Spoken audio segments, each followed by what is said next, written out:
ሰላም ተመልካቾቻችን እንዴት ናችሁ? ፋና ሚዲያ ኮርፖሬሽን ሶስት በዚህ ሰዓት ወደ እናንተ የሚደርሰው ፋና ጤና መሰናዷችን ጀምሯል። እንግዲህ በፋና ጤና መሰናዷችን ዞትር በዚህ ሰዓት የተለያዩ የጤና ርዕሰ ጉዳዮችን እያነሳን የጤና መረጃዎችን ወደ እናንተ እናሻግራለን። ባለሙያዎችን ጋብዘን ማለት ነው። እናንተም በ8222 በመናነሳው ርዕሰ ጉዳይ ላይ ሀሳብ፣ አስተያየት፣ ጥያቄ ቢኖራችሁ በ8222 ብታደርሱን ቀጥታ በመንጋብዘው ባለሙያ አማካኝነት ወደ እናንተ እንደርሳለን። ዛሬም እንግዲህ አንድ የጤና ርዕሰ ጉዳይ ይዘናል። የሽንት ቧንቧ ኢንፌክሽን ላይ ቆይታ እናደርጋለን። በዚህ ጉዳይ ላይ ደግሞ ሀሳብ አስተያየታቸውን ሊሰጡን ዶክተር ናሆም አስናቀ ጠቅላላ ሐኪም እዚህ ተገኝቷል። ዶክተር ስለመጡ እናመሰግናለን። ከልብ አመሰግናለሁ። በድጋሚ በጣም ነው አመሰግነው። እንግዲህ ተመልካቾቻችን ትዝታ ደሳለኝ ከመላው የቀጥታ ስርጭት ስቱዲዮ ባለሙያዎች ጋር ደግሞ እስከ መጨረሻው ፕሮግራሙን በመምራት ከናንተ ጋር ቆይታ አደርጋለሁ። እናንተም በየቤታችሁ ሆናችሁ እንድትከታተሉን እንጋብዛለን። በያላችሁበት መልካም ጊዜ። ዶክተር እንቀጥል። መቀጠል እንችላለን። ከመጀመራችን በፊት ያው አንተ እያልኩ እሺ አመሰግናለሁ። እንግዲህ የዛሬው ርዕሰ ጉዳያችን ቀደም ብዬ እንዳስተዋወቅኩት የሽንት ቧንቧ ኢንፌክሽን ላይ ነው ትኩረት የምናደርገው። ወደ ችግሩ ከመሄዳችን በፊት ምንድነው ተግባሩ የሽንት ቧንቧ ራሱ ከሚለው ብንጀምር መልካም። ስለዚህ ስለ ሽንት ቧንቧ እንግዲህ ኢንፌክሽኑ ከማውራት በፊት ኦፍ ኮርስ ስለ ሽንት እንዴት እንደሚመረትና እንዴት በየት በኩል እንደሚወጣ ወደ ሰውነታችን መገንዘብ አስፈላጊ ነው። እንግዲህ ሽንት በዋነኝነት የሚመረተው በኩላሊታችን ነው። በግራና በቀኝ ሁለት ኩላሊቶች አሉን። የሽንት እንግዲህ ዋና ተግባሩ ምንድነው? ከትርፍ ውሃና አላስፈላጊ ቆሻሻዎችን ከሰውነታችን ማስወገድ ነው። ስለዚህ ከኩላሊታችን የተመረተው ሽንት በግራና በቀኝ ባሉ የላይኛው የሽንት ቧንቧዎች ወይም ደግሞ ዩሬተር በመላቸው ወደ ሽንት ፊኛ ይሄዳል። የሽንት ፊኛችን ውስጥ ለተወሰነ ጊዜ ይጠራቀምና ከዛ በኋላ ወደ ውጪ በታችኛው የሽንት ቧንቧ ይወገዳል። ስለዚህ እነዚህ ናቸው በዋነኝነት የሽንት ቧንቧ የምንላቸው ማለት ነው። እንግዲህ በደንብ በዲቴል ለመመልከት እንግዲህ የላይኛው የሽንት ቧንቧ የምንለው እንግዲህ በውስጡ ጡንቻዎች አሉት። ከላይ ከኩላሊታችን ወደ ፊኛችን ሽንትን ለመግፋት የሚያግዙ በውስጡ ጡንቻዎች አሉት። ወደ ታች የሚገፋ የሰውነታችን ክፍል ነው። በውስጥ እንግዲህ ከዛ በመቀጠል እንግዲህ የሽንት ፊኛችን ውስጥ በአማካይ እንግዲህ እስከ 300 እስከ 600 የሚል አካባቢ የሚሆን ሽንት ለተወሰነ ጊዜ እናጠራቅማለን። አንዳንዴ እስከ 1 ሊትር በከፍተኛ ሁኔታ በሚወጠርበት ጊዜ እስከ 1 ሊትርና ከዛም በላይ ሊይዝ ይችላል የሽንት ፊኛችን። ከዛ በመቀጠል እንግዲህ ታችኛው የሽንት ቧንቧ እናገኛለን ማለት ነው። እንግዲህ መዋቅሮችን በወንድና በሴት መሀል ያለውን ስንመለከት ኩላሊት የላይኛው የሽንት ቧንቧና የሽንት ፊኛ በወንድም በሴቶችም መሀል ተመሳሳይ ናቸው። ልዩነት የሚኖረው የታችኛው የሽንት ቧንቧ ላይ ነው። የታችኛው የሽንት ቧንቧ ልክ የሚጀምረው በወንዶች ላይ ከሽንት ፊኛ በታች ፕሮስቴት የምንለው መዋቅር አለ። በሱ ነው ልክ የሽንት ፊኛ ስር እንደዚህ ቅፍ አድርጎ የሚይዝ እጢ አለ። ይህም እንግዲህ ለወንዶች የዘር ፍሬ ላይ ፈሳሽ ላይ አስተዋጽኦ ያለው እጢ ነው ማለት ነው። ስለዚህ ይህ ፕሮስቴት አለ። ከሱ በታች ነው የወንዶች የታችኛው የሽንት ቧንቧ የሚቀጥለው ማለት ነው።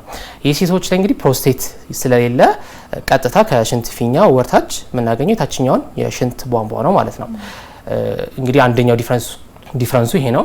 ከዚህ በመቀጠል እንግዲህ በወንዶችና በሴቶች መሀል ያለው ይሄ የሽንት ቧንቧ ላይ መዋቅር ላይ ዲፍረንሱ የታችኛው የሽንት ቧንቧ ርዝመቱ ነው። በሴቶች ላይ በአማካይ እስከ 5 ሴንቲሜትር ነው የርዝመቱ ማለት ነው። ከሽንት ፊኛ በታች ያለው ማለት ነው። ቅርብ ነው፣ አጭር ነው። በወንዶች ላይ ግን እስከ 15 ሴንቲሜትርና ከዛም በላይ ነው ርዝመቱ ማለት ነው። እንግዲህ ይህንን ማወቅ ምንድነው የሚጠቅመን? ከሽንት ቧንቧ ኢንፌክሽን ጋር ተያይዘው የመጡ ችግሮች እንዳለ በዚህ በአናቶሚክ ዲፍረንስ ወይ በመዋቅር ዲፍረንሶች ላይ የተከሰቱ ናቸው አብዛኞቹ ችግሮች ማለት ነው። ስለዚህ ይህን ይመስላል ማለት ነው። አንድ ተጨማሪ ፖይንት ስለ ሽንት ባህሪ ስንመለከት ደግሞ እንግዲህ ሽንት እንግዲህ በተፈጥሮ በውስጡ በሽታ አምጪ የሆኑ ተዋሲያን የለውም። በውስጡ ትርፍ ቆሻሻዎች ይኖሩታል። ከሰውነታችን መወገድ ያለበት ፈሳሽ ይኖረዋል። የተለያዩ ንጥረ ነገሮች ለምሳሌ መድኃኒት ውጠን በሚወገድበት ጊዜ አንዳንድ መድኃኒቶች የሚወገዱት በሽንት መልኩ ነው። ስለዚህ እነዚህ ንጥረ ነገሮች ይዛል። ነገር ግን በውስጡ በተፈጥሮ በሽታ አምጪ ተዋሲያንን አይዝም ማለት ነው። ስለዚህ ዋና ባህሪው ይሄ ነው። በአማካይ አንድ ሰው ከ800 ሚሊ እስከ 2 ሊትር ያህል ሽንት በአንድ ቀን ውስጥ ያስወግዳል። ኦፍ ኮርስ በተለያዩ በሽታዎች በተለያዩ ሁኔታዎች በቀን በጠጣነው ውሃ ብዛትም ይህ የሽንት ብዛት ሊለያይ ይችላል ማለት ነው። ስለዚህ በዋነኝነት የሽንት መዋቅርና ስራቸው ይሄን ይመስላል ማለት ነው። መልካም ዘርዘር አድርገ ነው ዶክተር ይነገርከን።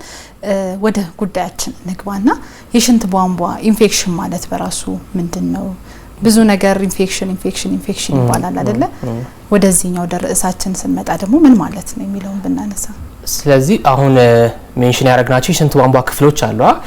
የሽንት ቧንቧ ኢንፌክሽን ተከሰተ ምንለው እነዚህ የሽንት ቧንቧዎች ውስጥና ኩላሊታችንን ጨምሮ እነዚህ ክፍሎች ውስጥ በሽታ አምጪ የሆኑ ተዋሲያን መራባት በሚጀምሩበት ጊዜ ከዛም አልፎ መቆጣትን ሰውነታችን ላይ መቆጣት በሚያስከስቱበት ጊዜ ነው ኢንፌክሽን ተፈጥሯል ምንለው። የተለያዩ ሰውነታችን ክፍሎች ላይም ተመሳሳይ የምናገኘው ይሄንን ነው። ልክ በሽታ አምጪ የሆኑ ተዋሲያን እዛ አካባቢ ኮሎናይዝ ያደርጋሉ፣ እዛ አካባቢ መኖር ይጀምራሉ። ከዛም አልፎ እዛ አካባቢ ያሉ የሰውነታችን ክፍሎች ላይ መቆጣትን በሚያስከትሉበት ጊዜ የሽንት ቧንቧ ኢንፌክሽን ተከሰተ እንላለን። ስለዚህ የሽንት ቧንቧ ኢንፌክሽኖችን በሁለት ከፍለን ማየት እንችላለን። ይሄን የምናደርገው በሎኬሽናቸው ወይም ደግሞ የሽንት ቧንቧ ኢንፌክሽኑ በተፈጠረበት ቦታ ላይ መሰረት በማድረግ ነው። የመጀመሪያው የታችኛው የሽንት ቧንቧ ኢንፌክሽን የምንለው ነው። ይህም በዋነኝነት የሽንት ፊኛን ኢንቮልቭ የሚያደርግ የሽንት ቧንቧ ኢንፌክሽን ሲኖር ነው ማለት ነው። በብዛት ኮመንሊ የምናየው የኢንፌክሽን አይነት ይህ የታችኛው የሽንት ቧንቧ ኢንፌክሽን የምንለው ነው። በቀላሉ እንግዲህ ከውጭ ከኤንቫይሮንመንት ሊሆን ይችላል እነዚህ ባክቴሪያዎች ወደ ሽንት ፊኛ ሊሄዱ ይችላሉ። ከዛ እዚህም የሽንት ፊኛችን ውስጥም መራባት በሚጀምሩበት መቆጣት ኢሪቴሽን በሚፈጥሩበት ጊዜ ይህን ነው የታችኛው የሽንት ቧንቧ ኢንፌክሽን ምንለው ማለት ነው። ነገር ግን ከዚህም አልፎ አንዳንዴ የላይኛው የሽንት ቧንቧዎች ላይ ማለትም የላይኛው የሽንት ቧንቧና ኩላሊታችን ድረስ ኢንፌክሽን ሊፈጠር ይችላል። ይህንን የላይኛው የሽንት ቧንቧ ኢንፌክሽን ብለን እንጠራዋለን። ለምንድን ነው እንደዚህ መለያየቱ ያስፈለገው? አንደኛ የሚያመጡት ጉዳት የተለያየ ነው። የላይኛውና የታችኛው የተለያየ ጉዳት ሰውነታችን ላይ ሊያመጡ ይችላሉ። በተለይም የላይኛው ምንለው ከፍተኛ የሆነ ጉዳት ማምጣት የሚችል ኢንፌክሽን አይነት ነው። ከታችኛው አንፃር ህክምናቸውም የተለያየ ነው። የላይኛው የሽንት ቧንቧ ኢንፌክሽን የታችኛው የሽንት ቧንቧ ኢንፌክሽን ምንለው የምንሰጣቸው መድኃኒቶች የህክምናው ዱሬሽኑ የተለያዩ ናቸው። ሲቪሪቲውም ወይም ከባድነቱም የተለያየ ከመሆኑ ጋር የተያያዘ ማለት ነው። ስለዚህ የሽንት ቧንቧ ኢንፌክሽን ምንላቸው እነዚህ ናቸው ማለት ነው። በሶስተኛ ግን አንድ የምናገኘው አዲሽናል እንትን አለ እንደ ሽንት ቧንቧ ኢንፌክሽን የምናየው ማለት ነው። ይህም ምልክት ሳናሳይ ነገር ግን በሽንታችን ውስጥ ባክቴሪያ ወይም በሽታ አምጪ ተዋሲያን በሚገኙበት ጊዜ ማለት ነው። ይህም አሲምፕቶማቲክ ባክቴሪዩሪያ እንለዋለን። ምንድነው? ልክ ራንደምሊ ለምሳሌ ምርመራ ቢደረግለት አንድ ሰው ሽንት ውስጥ ምንም አይነት ምልክት ሳያሳይ ሽንት ውስጥ እንትን ሊያሳይ ይችላል ባክቴሪያዎችን ወይም ደግሞ በሽታ አምጪ ተዋሲያኖችን። ይህም አንድ የሽንት ቧንቧ ኢንፌክሽን አይነት ብለን እንጠራዋለን። ግን ሁሌ መታከም ያለበት የሽንት ቧንቧ ኢንፌክሽን አይደለም። ነገር ግን ስፔሲፊካሊ የምናክምበት ኢንዲኬሽኖች ወይም ደግሞ ጊዜዎች ይኖራሉ። እሱንም በዚህ በደንብ የምንመለከታቸው ይኖራሉ። አብሮ ቢቆይ ግን ችግር የለውም። ችግር የሚያስከስትባቸው ሁኔታዎች አሉ። ለምሳሌ እንደ ምሳሌ አንድ የምንጠቅሰው እርግዝና ላይ ነው። ነፍሰ ጡር ሴት ሽንት ቧንቧ ኢንፌክሽን ምልክት ባይኖርባትም አንዳንዴ ሕክምና ተቋም በምትሄድበት ጊዜ ሽንት ምርመራ ይጠይቃል። ኦፍ ኮርስ ብዙ በሽንት የምናውቃቸው የተለያዩ በሽታዎች አሉ። የስኳር በሽንት ውስጥ የስኳር የሚወጣ አለ ወይ፣ ፕሮቲኖች አሉ፣ የተለያዩ ነገሮች አሉ። ከዛ በተጨማሪም ግን የምናየው በሽንት ውስጥ ባክቴሪያ አለ ወይ የሚለውንም እናያለን። ምክንያቱም በእርግዝና ጊዜ የሽንት ቧንቧ ኢንፌክሽኑ ከባድ ደረጃ የመድረስ እድሉ ከፍተኛ ስለሆነ ማለት ነው በነፍሰ ጡር ሴቶች ላይ። ስለዚህ ይሄ ምልክት ሳያሳዩም ወደፊት የማሳየት እድሏ ከፍተኛ ስለሆነ በጊዜ እናክመዋለን። ከዚህ በተጨማሪ ደግሞ ሌሎች ለምሳሌ ሌሎች ፕሮሲጀሮች የምናደርግ ከሆነ ለምሳሌ ሽንት ቧንቧዎች ላይ የሚደረጉ የተለያዩ ሰርጀሪዎች አሉ። እነዚህ ፕሮሲጀሮች ካሉ እንግዲህ ወደ ሌላ ቦታ የመዛመት እድሉ ከፍተኛ ስለሆነ እነዚህ የባክቴሪያዎቹ እንዲታከሙ እንዲወገዱ ይደረጋል ማለት ነው። በሽታ መከላከል አቅማችን የሚቀንሱ መድኃኒቶችን የምንወስድ ከሆነ እነዚህ ተጋላጭነታችን የሚጨምሩ ነገሮች ካሉ እንዲታከሙ ይመከራል ማለት ነው። ስለዚህ እነዚህ ናቸው የሽንት ቧንቧ ኢንፌክሽን የምንላቸው በአጠቃላይ ማለት ነው። እንቀጥላለን ዶክተር። ተመልካቾቻችን የተከታተላችሁ ያላችሁት ፋና ጤና መሰናዷችንን ነው። የዛሬው ርዕሰ ጉዳያችን የሽንት ቧንቧ ኢንፌክሽን ላይ ትኩረት አድርገን ባለሙያ ጋብዘን መረጃዎችን ወደ እናንተ እያሻገርን እንገኛለን። አሁንም እንቀጥላለን። እናንተም በየቤታችሁ ሆናችሁ በዚህ ጉዳይ ላይ ሀሳብ፣ አስተያየት፣ ጥያቄ ቢኖራችሁ 8222 ለእናንተ የተዘጋጀ የጽሁፍ መቀበያ መስመር ነው። ብታደርሱን በዶክተር አማካኝነት ምላሾችን መልሰን ወደ እናንተ የምናሻግር ነው የሚሆነው። አሁንም በያላችሁበት መልካም ቆይታ። ዶክተር እንቀጥልና ኢንፌክሽንን በዚህ መልኩ ካየን መነሻ ምክንያቱ ምንድን ነው የሚለውን ነገር በተለይ አዋቂም ላይ ህፃናትም ላይ ይከሰታልና መነሻ ምክንያቱ ሁለቱም ላይ የሚለያይም ከሆነ ከጾታም አንፃር አሰባጥረን መመልከት ብንችል መልካም። ስለዚህ በተለያዩ ምክንያቶች ልንጋለጥ እንችላለን ለሽንት ቧንቧ ኢንፌክሽን። በዋነኝነት ግን እነዚህ በሽታ አምጪ የሆኑ ተዋሲያን ወደ ሽንት ቧንቧዎች የሚመጡት ከሰገራ ጋር ተቀላቅለው የሚወጡ እነዚህ በሽታ አምጪ ባክቴሪያዎች ናቸው። እንግዲህ አንጀታችን ውስጥ በጣም ብዙ ባክቴሪያዎች አሉ። ኢቭን ከሰውነታችን ህዋሶች በላይ ባክቴሪያዎች አንጀታችን ውስጥ ይገኛሉ። እነዚህም እንግዲህ በየጊዜው በሰገራ መልኩ ይወገዳሉና በተወሰነ መልኩ በዋነኝነት ወደ ሽንት ቧንቧችንም የሚመጡት ባክቴሪያዎች ከነዚህ ከአንጀታችን የሚወገዱት ባክቴሪያዎች ናቸው። አብዛኛውን ጊዜ ኦልሞስት ሁሌ ማለት እንችላለን የሚከሰተው በእነዚህ ምክንያት ነውና በእድሜና በጾታ ከፋፍለን ስንመለከት እንግዲህ የመጋለጥ እድላችንን በተለያየ መልኩ ማየት እንችላለን። ለምሳሌ ከ1 ዓመት በታች የሆኑ ህፃናት ላይ ስንመለከት ከ1 ዓመት በታች የሆኑ ህፃናት ላይ እንግዲህ የሽንት ቧንቧ ኢንፌክሽን ከሴቶች የበለጠ በወንዶች ላይ ኮመንሊ እናያለን። ይህ እንግዲህ ብቸኛ ኦልሞስት እድሜ ማለት እንችላለን። አብዛኛው እድሜዎች ላይ የሚከሰተው ሴቶች ላይ ነው የሽንት ቧንቧ ኢንፌክሽን። ነገር ግን ከ1 ዓመት በታች የሆኑ ህፃናቶች ላይ የሚከሰተው ወንዶች ላይ ነው ሞር ኮመንሊ ማለት ነው። ይህም የሚከሰትበት 2 ዋና ምክንያቶች አሉ። የመጀመሪያው በወንዶች ላይ አለመገረዝ ወይም ደግሞ ያልተገረዙ ወንዶች ላይ የሽንት ቧንቧ ኢንፌክሽን በከፍተኛ ሁኔታ እንመለከታለን። ይህም ምንድነው በማይገረዙበት ጊዜ የብልታቸው ጫፍ ላይ እንግዲህ በሽታ አምጪ የሆኑ ተዋሲያኖች መራቢያ ቦታ ያገኛሉ ማለት ነው፣ እዛው ስጋው አካባቢ ላይ ማለት ነው። ስለዚህ በዚህ ምክንያት ያ ምቹ የሆነ ለባክቴሪያዎች ምቹ የሆነ ቦታ ለሽንት ቧንቧ ኢንፌክሽን እንዲጋለጡ ያጋልጣቸዋል ማለት ነው፣ ያራጋቸዋል ማለት ነው። ከዚህ በተጨማሪ ደግሞ በህፃንነት እድሜ ላይ በብዛት የምናያቸው ከተፈጥሮ ጋር የተያያዙ ወይም የአፈጣጠር ችግሮች አሉ የሽንት ቧንቧ ኢንፌክሽን እንዲከሰቱ የሚያደርጉ ማለት ነው። እንግዲህ ኖርማሊ ከኩላሊታችን የሚመረተው ሽንት በላይኛው የሽንት ቧንቧ ወደ ሽንት ፊኛ ከሽንት ፊኛ ቀጥታ ወደ ውጭ እንዲወጣ ነው። ዋን ዌይ ፍሎ ነው ሁሌ መኖር ያለበት። አስማች አስ ፖሲብል ደግሞ ቶሎ ሽንት አንድ ቦታ እንዲከማች አይፈለግም። ምክንያቱም ባክቴሪያዎቹ እዛ አካባቢ ላይ እንዲራቡ ወይም ደግሞ እንዲቆዩ ስለሚያደርጋቸው ማለት ነው። ስለዚህ ነገር ግን አንዳንዴ በአፈጣጠር ችግሮች ሞር ወንዶች ላይ በኮመንሊ የምናያቸው ችግሮች የሽንት ፍሰትን የሚያስተጓጉሉ ችግሮች አሉ። ለምሳሌ ከኩላሊት ወጥቶ ወደ ሽንት ፊኛ እንዳይገባ እዛው ጋር እንዲቆይ ሽንት የሚያደርጉ፣ ከዛ ከሽንት ፊኛ ወደ ታችኛው የሽንት ቧንቧ እንዳይወጣ የሚያደርጉ የተለያዩ ችግሮች አሉ። እነዚህ ችግሮች በህፃንነት ፕሬዘንት ያደርጋሉ። ፕሬዘንት የሚያደርጉትም በተደጋጋሚ የሽንት ቧንቧ ኢንፌክሽኖችን በማሳየት ነው ማለት ነው። በዋነኝነት ወንዶች ላይ ስለሚከሰቱ በዚህ እድሜ ላይ ከ1 ዓመት በታች የሆኑ ወንዶች ላይ የሽንት ቧንቧ ኢንፌክሽን በብዛት እናያለን ማለት ነው ወንዶች ላይ። ከዛ በላይ ደግሞ ከፍ ስንል እድሜያቸው ከ2 ዓመት እስከ 4 ዓመት ያሉ ሰዎች ላይ ከዚህ በኋላ እንግዲህ ሴቶች ላይ ነው ሞር ኮመን የምናየው ማለት ነው። ከ2 ዓመት እስከ 4 ዓመት ያሉ ህፃናት ላይ ደግሞ የምናየው የሽንት ቧንቧ ኢንፌክሽን በዋነኝነት ህፃናት ለመጀመሪያ ጊዜ ሽንት ቤት በራሳቸው መጠቀም የሚጀምሩበት እድሜ ስለሆነ ከዛ ጋር የተያያዘ ንጽህና ባለመጠበቅ የሚከሰቱ ኬዞች ናቸው ማለት ነው አብዛኞቹ። ስለዚህ ምንድነው በንጽህናቸውን በደንብ ባለመጠበቅ በሚጸዳዱበት ጊዜ ከኋላ ወደፊት አንዳንዴ በስተት ሲታጠቡ ከኋላ ወደፊት ይሄ የቆሻሻው ውሃ ወደ ሽንት ቧንቧቸው ሊመጣ ይችላልና የሰገራው ማለት ነው ዶክተር የሰገራ ልክ ሰገራ ተጸዳድተው በሚታጠቡበት ጊዜ በሚጠርጉበት ጊዜ ህፃናት እንግዲህ በራሳቸው መለማመድ የሚጀምሩበት እድሜ ስለሆነ በዚህ ጊዜ ለሽንት ቧንቧ ኢንፌክሽን የመጋለጥ እድላቸው ከፍተኛ ይሆናል ማለት ነው።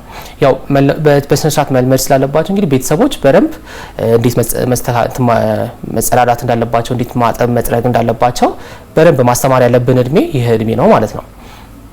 ከዚህ በላይ ከፍ ስንል እንግዲህ ስፔሻል ፖፑሌሽን ብለን አንድ የምናያቸው እርግዝና ወይም ነፍሰ ጡር ሴቶች ላይ ነው። እንግዲህ ቅድም ሜንሽን ለማድረግ እንደሞከር ነው በእርግዝና ጊዜ ሽንት ቧንቧ ኢንፌክሽን የመከሰት እድሉም ከፍተኛ ነው። ከበድ ያሉ ኮምፕሊኬሽንም የማስከሰት እድሉም ከፍተኛ ነው የሚሆነው።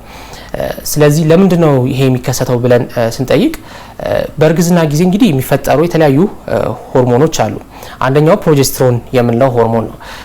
በዋነኝነት ምንድነው የሚጠቅመን እንግዲህ ሆድ ውስጥ ያለው ጽንስ እንግዲህ የማህፀን ላይ የተለያዩ ጡንቻዎች አሉ። እነዚህ ጡንቻዎች እንግዲህ ላላ ብለው ጽንሱን ወርታች ሳይገፉት ምቹ በሆነ መንገድ እንዲቆይ የሚያደርግ ሆርሞን ነው አንድ ስራው ማለት ነው። ነገር ግን ከሱ በተጨማሪ አልፎን ግን የሽንት ቧንቧ ላይ ያሉ ጡንቻዎች ላይም የማላላት ኢፌክት አለው። ስለዚህ ይሄ በሚከሰትበት ጊዜ ሽንት እንግዲህ ከወርታች ፍሎ ብቻ ሳይሆን ወደ ላይም የተወሰነ የመመለስ እድሉን ይጨምረዋል ማለት ነው። ከሽንት ፊኛ ወደ ላይ ወደ ኩላሊት የመመለስ እድሉን ይጨምረዋል ማለት ነው። ስለዚህ ይህን በሚኖርበት ጊዜ እንግዲህ እንዳልኩሽ ወርታች ፍሎ በሚስተጓጉልበት ጊዜ ለሽንት ቧንቧ ኢንፌክሽን የመጋለጥ እድላችን ይጨምራል ማለት ነው። ስለዚህ አንድ ፋክተር ይሄ ነው። ሌላኛው ደግሞ እንግዲህ ጽንሱ እያደገ በሚመጣበት ጊዜ የሽንት ፊኛ ላይና የሽንት ቧንቧዎች ላይ ጫና ያደርሳል። ፕሬሸር አድርሶባቸው የሽንት ፍሎውን ወይም የሽንት ፍሰቱን ሊያስተጓጉል ይችላል። ይህም በሚሆንበት ጊዜ ሽንት እዛው የሽንት ፊኛ ውስጥ የተወሰነ መልኩ እንዲጠራቀም ሊያደርግ ይችላል። ይህም በተመሳሳይ ለኢንፌክሽን እንዲጋለጡ ያደርጋቸዋል ማለት ነው እና በእርግዝና ጊዜ ደግሞ ቶሎ መታከም ያለበት ኢንፌክሽን አንዱ የሽንት ቧንቧ ኢንፌክሽን ነው። ምክንያቱም እናትየው ላይ ከሚያደርሰውም ጫና በተጨማሪ ጽንሱ ላይም ያለ ጊዜው እንዲወለድ እድገቱን ሳይጨርስ እንዲወለድ ከዛም በተጨማሪ ደግሞ የተለያዩ የተፈጥሮ ችግሮችም እንዲከሰትባቸው ሊያደርግ ይችላል ማለት ነው። ስለዚህ በአፋጣኝ መታከም ያለበት ነገር ነው ማለት ነው።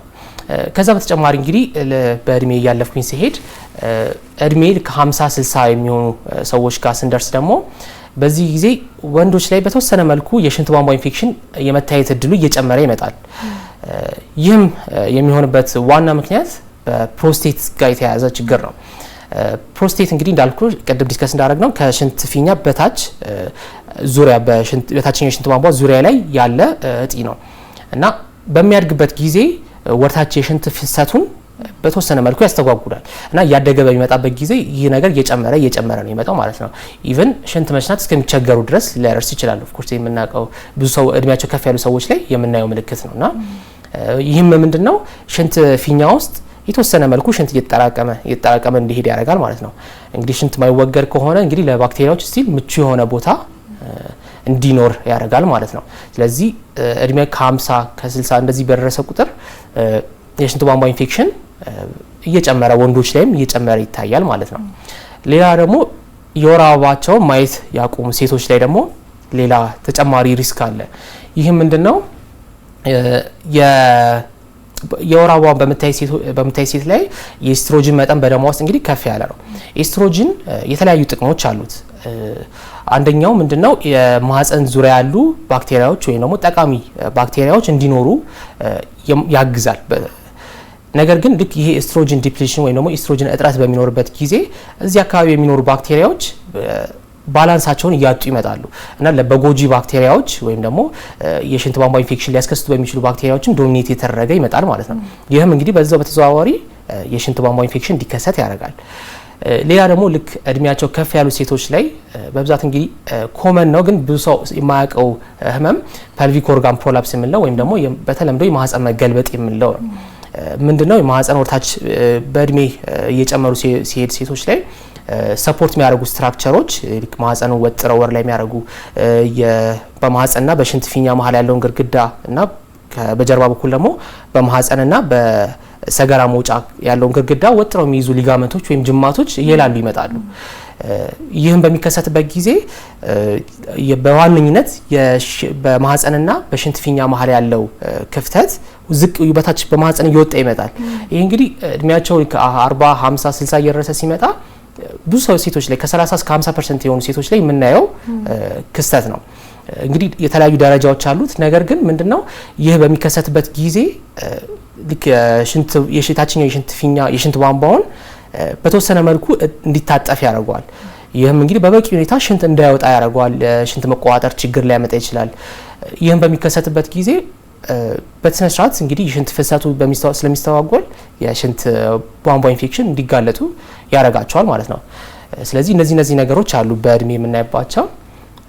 ነገር ግን በተጨማሪ ግን በሁሉም እድሜ ክልሎች ላይ ሊያጋልጡን የሚችሉ ለሽንት ቧንቧ ኢንፌክሽን እንዲከሰቱ የሚያደርጉ ነገሮች አሉ። እነዚህም እንግዲህ ከባህሪ ከኑሮአችን ጋር የተያዙ ነገሮች ሊሆኑ ይችላሉ። ተጓዳኝ ህመሞች ሊሆኑ ይችላሉ። አንዳንዴ ደግሞ ለሕክምና ብለን የምናደርጋቸው ፕሮሲጀሮች በተጓዳኝ የሚያመጧቸው ችግሮች ሊሆኑ ይችላሉ። እዚህ ያንዳንዱን ስንመለከት ለምሳሌ አንዳንዴ እንደ ባህሪ አንዳንድ ሰዎች ቶሎ መሽናት የማይፈልጉ ሰዎች አሉ። ለረጅም ጊዜ ሽንት መቋጠር ሽንት ለረጅም ጊዜ የሚይዙ አሉ። ሽንት ቤቱ ማይመች ቦታ ላይ ለምሳሌ ስራ ቦታ ማይመች ከሆነ አንዳንድ ሰው ቤት እስከሚገባ ድረስ ሽንቱን ለመሽናት ማይሸና ሰው አለ። እንደዚህ በሚይዝበት ጊዜ ለረጅም ጊዜ ሽንት ፊኛ ውስጥ ሽንት ይቀመጣል ማለት ነው።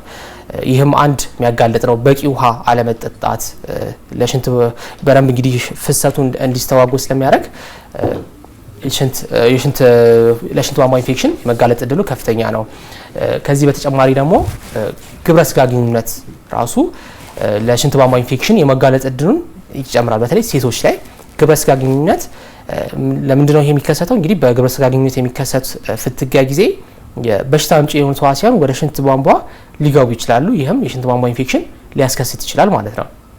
ሌላ ደግሞ በግብረ ስጋ ግንኙነት ጊዜ ሴቶች የሚጠቀሟቸው የወሊድ መቆጣጠሪያዎች በተለይ ደግሞ ይሄ ስፐርሚሳይዳል ኢፌክት ያላቸው ወይም ስፐርምን የሚገሉ ተብሎ የተዘጋጁ ኮንዶም ሊሆን ይችላል ወይም ደግሞ ዳያፍራም የምንላቸው የወሊድ መቆጣጠሪያዎች የማህፀን ዙሪያ ያለውን የአሲድ ቤዝ ባላንስ በማዛባት በሽታ አምጪ የሆኑ ተዋሲያን እንዲከሰቱ ወይም ደግሞ የሽንት ቧንቧችን ጋር እንዲከሰቱ ሊያረጉ ይችላሉ ማለት ነው። ስለዚህ እነዚህ ነገሮች በባህሪ ወይም ደግሞ ከተለምዶ የሚከሰቱ ለሽንት ቧንቧ ኢንፌክሽን የሚያጋልጡ ነገሮች ናቸው ማለት ነው። ከዚህ በተጨማሪ ደግሞ ተጓዳኝ ህመሞች ናቸው አንድ ለሽንት ቧንቧ ኢንፌክሽን ሊያጋልጡ የሚችሉት። ይሄ በሁሉም እድሜ ላይ ሊከሰቱ የሚችሉ ማለት ነው። ከነዚህም በዋነኝነት የሚጠቀሰው የስኳር ህመም ነው። የስኳር ህመም እንግዲህ በተለያዩ ምክንያት ለሽንት ቧንቧ ኢንፌክሽን ሊያጋልጥ ይችላል። የመጀመሪያው እንግዲህ ስኳር ህመም የበሽታ መከላከል አቅማችንን የሚቀንስ በሽታ ነው። ስለዚህ ኖርማሊ እንግዲህ በቀላሉ ማስወገድ የምንችላቸው ባክቴሪያዎች የስኳር ታማሚዎች ላይ በርትተው ኢንፌክሽን ወይም ደግሞ የመቆጣትና የከፋ በሽታዎችን ሊያስከስቱ ይችላሉ። ከዚህ በተጨማሪ ደግሞ ከልክ በላይ በደም ውስጥ ያለው የስኳር መጠን ከፍ በሚልበት ጊዜ ለምሳሌ የስኳር መጠን ከ180 በላይ በሚሆንበት ጊዜ በሽንት በተወሰነ መልኩ መውጣት ይጀምራል። ኩላሊታችን ከ180 በላይ በሚሆንበት ጊዜ ሁሉንም አጣርቶ ወደ ደም መመለስ አይችልም። ከዛ የተወሰነ ስኳር በሽንት በኩል ይወገዳል ማለት ነው። ስለዚህ ይህ በሚሆንበት ጊዜ እንግዲህ እኛም ስኳር እንደምንመገበው በሽታ አምጪ የሆኑ ተዋሲያኖችም ለነሱ ምግብ ነው ስኳርና የሽንት ቧንቧ አካባቢ የሚገኙ ትንሽ ባክቴሪያዎችም ሊሆኑ ይችላሉ። እነዚህን እየተመገቡ በደንብ ኢንፌክሽን ሊያስከስቱ ይችላሉ ማለት ነው። ስለዚህ እነዚህ ናቸው። በእነዚህ መንገዶች ስኳር ህመም ተጓዳኝ ህመም የሽንት ቧንቧ ኢንፌክሽንን ሊያስከስት ይችላል ማለት ነው። ሌሎች ደግሞ ለሌሎች በሽታዎች ለምንወስዳቸው መድኃኒቶች ለምሳሌ የበሽታ መከላከል አቅም የሚቀንሱ መድኃኒቶች አሉ። እነዚህ መድኃኒቶችም ለሽንት ቧንቧ ኢንፌክሽን የመጋለጥ እድላችንን ከፍ ያደርጋሉ ማለት ነው።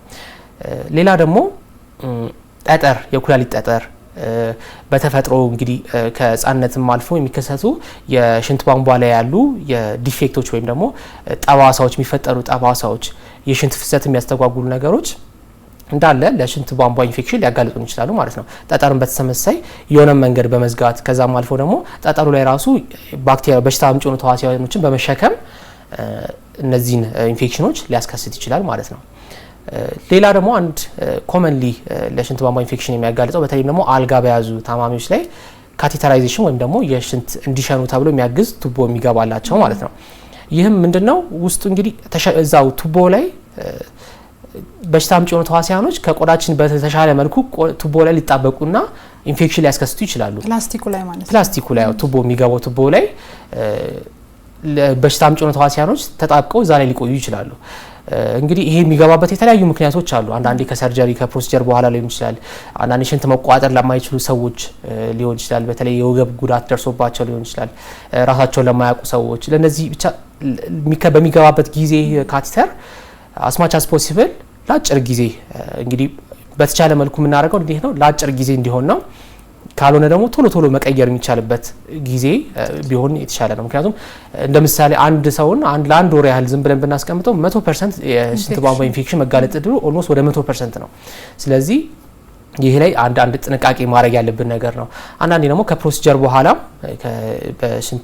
በሽንት ቧንቧ በኩል የሚሰሩ የተለያዩ ፕሮሲጀሮች አሉ። እነዚህም በተወሰነ መልኩ ለሽንት ቧንቧ ኢንፌክሽን ሊያጋልጡን ይችላሉ ማለት ነው። መልካም ያው በደንብ በዝርዝር ነው የተመለከትነው። እንቀጥላለን።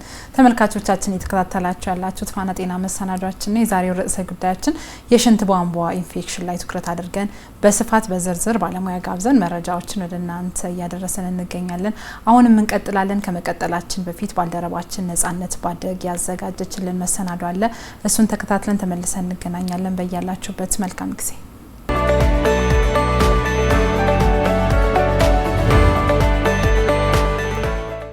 ሰላም እንዴት ናችሁ ተመልካቾቻችን? ሳምንታዊው ፋና ጤና ፕሮግራማችን የተከታተላችሁ የምትገኙት ፋና ጤና እንግዲህ የተለያዩ ጤና ነክ ጉዳዮችን ነው ወደናንተ የምናደርሰው። በዛሬ ፋና ጤና ፕሮግራማችን ቆይታ የማደርገው የሽንት ቧንቧ ኢንፌክሽን ላይ ነው። የሽንት ቧንቧ ኢንፌክሽን እንግዲህ በህፃናቶችም በአዋቂዎችም ላይ እንዲሁም በሴትም በወንዶችም ላይ የመከሰት እድሉ ከፍተኛ ነው። የሽንት ቧንቧ ኢንፌክሽን ቶሎ ቶሎ ሽንታችንን መሽናት እንዲሁም ደግሞ በምንሸናበት ወቅት የማቃጠል የመቆራረጥ ስሜቶች አሉት። በዘውዲቱ ሆስፒታል ተገኝቻለሁ። መረጃዎችን ወደ እናንተ ማድረስ ይሆናል። አብራችሁን ቆዩ። እንዲህ በእድሜም ገፋ ብያለሁኝ እና ህመሙ ዝም ብዬ እንደቀላል ነገር እያየሁትኝ በቃ ሲንጠባጠብ ሽንት ስሸና ጠብ ጠብ ነው የሚል በደንብ አርጌ ልክ ኖርማሊ አልሸነውም። ያ እያለ ዝም ብሎ ጠበቁትኝ። ሕክምና አልወሰድኩበትም። ብዙ ጊዜ ቆየሁኝ። አመመኝ። በቃ አቃጠለኝ፣ ተቃጠልኩ። አልሸናም በደንብ ቀጥታ ሕክምና መሄድ ያለብኝ አልሆና ወደ ሕክምና መጣሁኝ። የዛሬ አመት ነው የጀመረኝ። ከዛ መድኃኒት ወስጄ ተሻለኝ። ከዚያ ወዲያ በዚያው ተሽሎ ይቀረ። ልክ በአመቱ እንትና ላይ በአመቱ ተነሳልኝ። ስሸና በቃ ይመጣና ሽንቴ ማለት ብጭቅ ነው የሚለው፣ አይወርድም። ብጭቅልና ከዛም በኋላ ያመኛል፣ ይለበልበኛል። ሸንቼ ጨርሼ ለመቋጠር ስል ያለው ህመም ልነግርሽ አልችልም። በጣም ነው የሚያቃጥለኝ።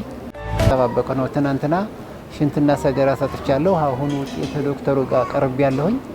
ዶክተሩ ምን እንደሚለኝ እንግዲህ አይታወቅም። ሰርጂካል ይሰራልህም እያሉኝ ነው። አሁንም በቀደም እንትን አልኩኝ፣ ተመረመርኩኝ፣ ሰጡኝ መድኃኒቱ፣ ተሽሎኛል። ግን ያቺ ነገር ማለት ነው ካልወጣይ ከርሞ የሚያውነው መልሶ መነሳት አይቀርም ስላሉኝ ሕክምና በሄድ እስካሁን ድረስ እንግዲህ 64 ሚሊ ሊትር ቮሊዩም እንድትነዋል ነው የሚለው እንትኑ ላይ ሳየው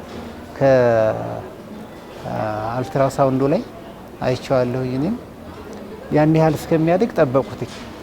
አሁን እሱ ያቺ የሆነች ሽንት የምትቋጠረዋ ነገር ተቆርጣ ካልከላች ምን ጊዜ የሚሆን አስቸጋሪ ነው። ያው ሰርጂካል መሰራቱ አይቀሬ ነው የሚሆነው። እኔም ወደዛው ነው ማመራው። ተሎ ብታከም ይሄ ሁሉ አይሆንም ነበር ማለት ነው። ማጥ መጨናነቅ በጣም ከባድ ነው። እስከ ሞት ደረጃ በቃ እስከ ጮኸት ሁሉ ጮኻለሁ። ከሚገርምሽ አሁን ከሰሞኑ በተለይ እስከሚጮህ ድረስ በቃ ኢቭን አሁን ሰገራም ከልክሎኛል። አመጣለሁ በጣም ይሄ ላንቃዬ እስከሚደርቅ ድረስ እስከሚፈረቃቀት ድረስ አመጣለሁ። በጭራሽ አስቸጋሪ ህመም ነው እና እንደዛም ሆኖ ከዛ ጋር ተያይዞ እንትን ወጣብኝ ከሚገርምሽ ሆሞሮይድ። ተመልካቾቻችን በዘውዲቱ መታሰቢያ ሆስፒታል የነበረኝ ቆይታ ይህን ይመስል ነበር። ከታካሚዎች ጋር የሽንት ቧንቧ ኢንፌክሽን ላይ ነበር ከታካሚዎች ጋር ቆይታ ሳደርግ የነበረ። ምናልባት በየቤታችሁ ሆናችሁ ይህንን ፕሮግራም እየተከታተላችሁ ካላችሁ ከሽንት ቧንቧ ኢንፌክሽን ላይ ተያያዥ ጥያቄዎች ካላችሁ በ8222 ብትልኩልን ባልደረባዬ ትዝታ ደሳለኝ ከባለሙያ ጋር ስቱዲዮ ሆና እያወያየች ነው የምትገኘው። በባለሙያ አማካኝነት የምንመልስላችሁ ይሆናል። በእኔ በኩል የነበረው ፋና ጤና ቆይታ ይህን ይመስል ነበር። ፋና ጤና ይቀጥላል። አብራችሁን ቆዩ።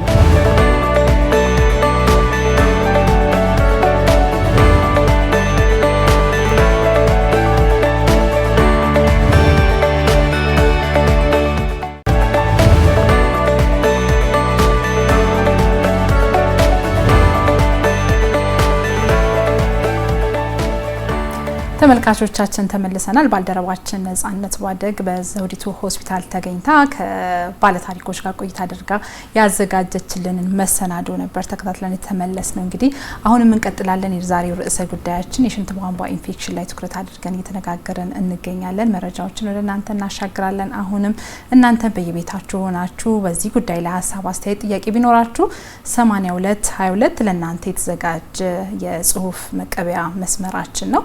ብታደርሱን መልሰን በዶክተር አማካኝነት ምላሾችን ወደ እናንተ እናደርሳለን። አሁንም እንቀጥላለን። ዶክተር ጥያቄዎች እየመጡ ነው።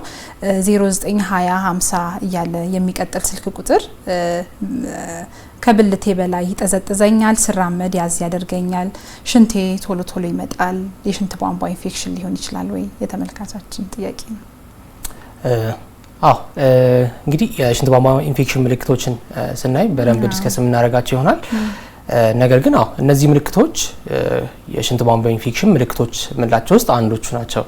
ስለዚህ እንግዲህ በዛውም የሽንት ቧንቧ ኢንፌክሽን ምልክቶችን ስናይ እንግዲህ የሽንት ቧንቧ ኢንፌክሽን ቀደም በላይ የላይኛውና የታችኛው ብለን እንደከፈለው ያህል ኢንፌክሽኖቹ ላይ እንግዲህ የሚያሳዩት ምልክቶችም የተለያዩ ናቸው። የላይኛው የሽንት ቧንቧ ኢንፌክሽን በሚከሰትበትና የታችኛው የሽንት ቧንቧ ኢንፌክሽን በሚከሰትበት ማለት ነው። በዋነኝነት ኮመንሊ የሚከሰተው የታችኛው የሽንት ቧንቧ ኢንፌክሽን ነውና ከሚያሳዩት ምልክቶች ውስጥ አንዱ ሽንት ሲመጣ ማቃጠል ስሜት፣ ሽንት ቶሎ ቶሎ መምጣት፣ ማጣደፍ፣ ልክ ወደ ሽንት ቤት ቶሎ መሄድ፣ ከዛም በኋላ አንዳንዴ የሚወጣው ሽንት ግን በጣም ትንሽ ሊሆን ይችላልና ማጣደፍ ሊኖረው ይችላል። በጣም የያዛቸው የመምሰል ጥር የማድረግ ነገር ስሜት ይሰማል። የመወጠር ስሜት ይኖራል። ነገር ግን ሽንት ቤት በሚሄዱበት ጊዜ የሚወጣው ሽንት በጣም ትንሽ ነው። ከዛ በተጨማሪ ደግሞ ከእምብርት በታች እዛ መሀል ላይ ሱፕራፒቢክ ኤሪያ የምንለው ከእምብርት በታች የህመም ስሜት መሰማት ናቸው። እነዚህ የታችኛው የሽንት ቧንቧ ኢንፌክሽን ምልክቶች ናቸው ማለት ነው። ስለዚህ አፕሮፕሪየት እንግዲህ እያንዳንዱ እነዚህ ምልክቶች በሚያሳዩበት ጊዜ የአስፈላጊው ምርመራ ተደርጎለት አፕሮፕሪየትሊ ማኔጅ መደረግ ወይ መታከም ይኖርበታል ማለት ነው። ስለዚህ የታችኛው እንግዲህ ሜንሽን የተደረገው በዋነኝነት የታችኛው የሽንት ቧንቧ ኢንፌክሽን ምልክቶችን ነው የነገረን። ስለዚህ ሊሆን ይችላል ምልክቶቹን በዛው በደንብ እናያለን። ጥያቄዎች በርከት ያሉ ስለሆኑ ነው ዶክተር 0920 እያለ ደግሞ በ64 ፍጻሜውን የሚያደርግ ስልክ ቁጥር ህጻናት ዳይፐር ለሽንት ቧንቧ ኢንፌክሽን ያጋልጣል ወይ የሚል ጥያቄ። ዳይፐር መጠቀም ለሽንት ቧንቧ ኢንፌክሽን የመጋለጥ እድል በተወሰነ መልኩ ይጨምራል። ይህም የሚሆንበት እንግዲህ ሁለት ዋና ምክንያቶች አሉ። የመጀመሪያው ከሽንት አልፎ አንዳንዴ ሰገራም ዳይፐሩ ላይ ሊኖር ይችላልና ይህ እንግዲህ ተዛምቶ ወደ ሽንት ቧንቧቸው ሊሄድ ይችላል። ይህም ለሽንት ቧንቧ ኢንፌክሽን ሊያጋልጣቸው ይችላል።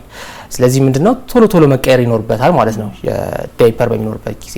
ኖርማሊ ግን ከዛም በተጨማሪ ታይት የሆኑ ልክ ዳይፐሩን እንግዲህ ጥብቅ ብሎ በሚኖርበት ጊዜ እዛ አካባቢ ያሉ እንትኖችን ወደ ሽንት ቧንቧ ውስጥ የመግፋት እድሉ ከፍተኛ ነው የሚሆነው፣ ቆሻሻዎችን ማለት ነው።